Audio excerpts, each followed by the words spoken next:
What's up mga boss, Juon Works po. For today's video, rat installation muna kami. Ang service installation natin ngayon is Sampaloc, Las Piñas at Parañaque. So umpisahan na natin, let's go!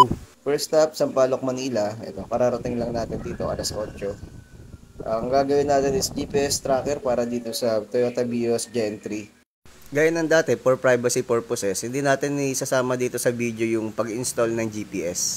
Ang gumawa pala dito si Arturo, since madali lang gawin tong Vios na Gen 3. Wow!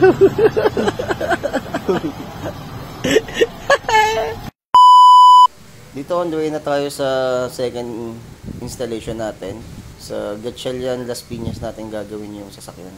Ang ilalagay natin, backup sensor. Magre-retrofit din tayo ng Android na head unit. Saka reverse camera. And GPS tracker pala. Dito binubutas na natin yung bumper para mailagay yung mga eye sensor ng backup sensor. Pag nagkakabit po ng backup sensor, binubutas po talaga ito sa bumper. Para dun sa mga hindi pa nakakaalam. Bali 4i yung ilalagay natin dito, tapos may LED display to sa harap. Doon yung indicator saka yung buzzer, doon lahat nakalagay yung sa may dashboard sa harap. Bali dito yan, pinagapan ko na si Arturo para papasokin niya na yung wire papunta sa loob. Habang nire-retrofit ko yung head unit. Ayos, parang pantay. Dito natapos ko na i-retrofit yung head unit. Bale, itong LCD na nakalagay dito, dun to sa lumang sasakyan niya na Innova. Nilipat lang natin dito, kaya lang walang panel, kaya ni-retrofit na lang natin. Bale, ganyan yung itsura niya pagka nakasalpak na. Ito naman yung backup sensor. Yan yung LED indicator, kasama dyan yung buzzer. Ito rin pala yung GPS tracker, nilagyan natin to.